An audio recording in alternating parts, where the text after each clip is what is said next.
नमस्कार, आप देख रहे हैं खबर दृष्टिकोण चैनल और मैं हूं आपके साथ पल्लवी।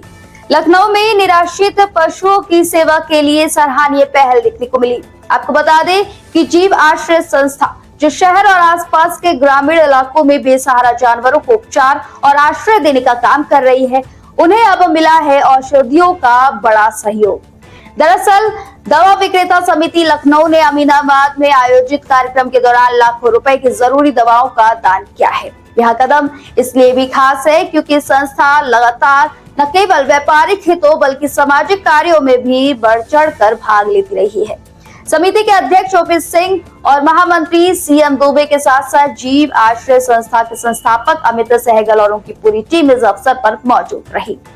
आपको बता दें कि इससे पहले भी दवा विक्रेता समिति ने कई सामाजिक योगदान दिए हैं, चाहे भगवान श्री राम मंदिर जन्मभूमि के लिए लगभग 1,95,400 रुपए का दान हो, कोरोना काल में मुख्यमंत्री राहत कोष में सहयोग या पुलिस बल और आम जनता को जरूरी दवाएं और वैक्सीन उपलब्ध कराना।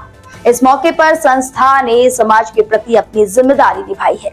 ऐसे समय में जब बेसहारा जानवरों के लिए संसाधन कम पड़ जाते हैं, यह पहल न केवल पशु कल्याण को मजबूती देगी बल्कि समाज में संवेदनशीलता और सह अस्तित्व का संदेश भी फैलाएगी। क्या नाम है आपका? मैं सीएम दुबे, दवा विक्रेता समिति लखनऊ का महामंत्री।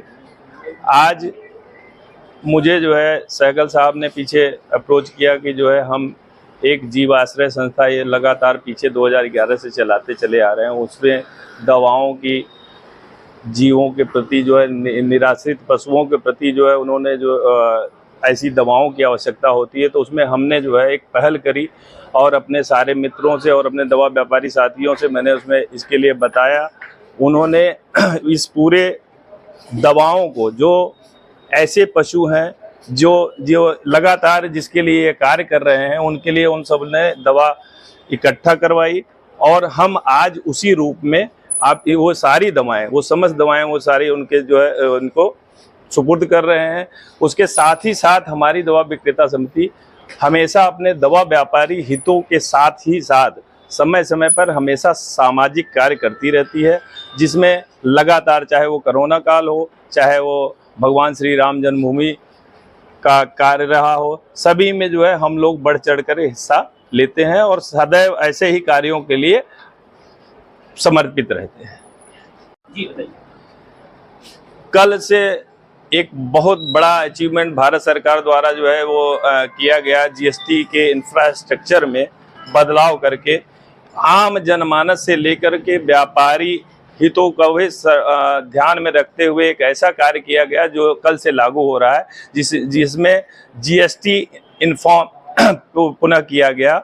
इससे जो है आम जनमानस को बहुत फायदा होगा और साथ ही साथ हम दवा विक्रेता समिति, हमारी संस्था भारत सरकार का धन्यवाद प्रेषित करती है कि ये कार्य जो उन्होंने किया, बहुप्रतीक्षित जो कार्य था, लगातार हम लोग इसके लिए मांग करते चले आ रहे थे। उसमें ये जो कार्य कर से वो शुरू होगा कल दिनांक 22/9/25 नवरात्र के पहले दिन से। उसके लिए हम सरकार का, भारत सरकार का तहे दिल से धन्यवाद देते हैं। और ये एक और बात ये करनी थी, जो दवाओं का वितरण करने का आज पित्त विसर्जन का अंतिम दिन है और उसमें हम लोग एक ऐसे कार्य को, ऐसे पुनीत कार्य को करने का जो है प्रयास कर रहे हैं, जिसमें लगातार हम इसको आगे भी जारी रखेंगे और निर्विवाद जारी रखेंगे। और पशु एक ऐसी चीज है जिसके लिए हम वो अपने जुबान व्यक्त नहीं कर सकती है, हमारे समक्ष व्यक्त नहीं कर सकती है। ऐसे के लिए कि हम लोग एक ऐसे संस्था के हमारे जो है वो सहगल साहब हुए हैं कि जिन्होंने उनकी भावनाओं को समझा और उसके रूपों, उनकी भावनाओं को समझते हुए हम सबको प्रेरित किया और उसके लिए हमने ये कार्य किया। बहुत बहुत धन्यवाद। सर क्या नाम है आपका और क्या? अरे नहीं यार, ठीक है, मैं बोलता हूँ। क्या मतलब कि आपके जो? हाँ, नमस्कार, मेरा नाम अमित है और मैं जीव आश्रय संस्था लखनऊ से हूँ। हम लोग पिछले 16 वर्षों से लखनऊ में जीवों के कल्याण के लिए कार्य कर रहे हैं। कहीं पर भी कोई जीव अगर हमें घायल अवस्था में मिलता है तो हमारी टीम कोशिश करती है कि उस तक मदद पहुँचा पाए। ये मदद पहुँचाने के लिए हमें दवाइयाँ और खाने की सबसे प्रथम जरूरत पड़ती है। जीव क्योंकि पैसे नहीं दे सकता, इसलिए हमें दवाइयाँ कहीं ना कहीं किसी न किसी से डोनेशन फॉर्म पे ही लेनी पड़ती हैं। ये दिक्कत हमारी हमेशा बनी रहती है। लेकिन हमारे मित्र, जब हमने आपको बताया कि हमें ये दवाई की ज़रूरत है, तो आपने अपने पूरे दवाई मंडल से एकत्र करके हमें आज वो सारी दवाइयाँ जो हमारे लिए बहुत ही आवश्यक हैं, वो हमें दान स्वरूप दी हैं। इसका पूरी जीवाश्रय टीम आभार प्रकट करती है। धन्यवाद। इस खबर में बस इतना ही। आगे के ऐसे देश दुनिया की तमाम खबरों को देखने के लिए हमारे चैनल खबर दृष्टिकोण के साथ बने रहे।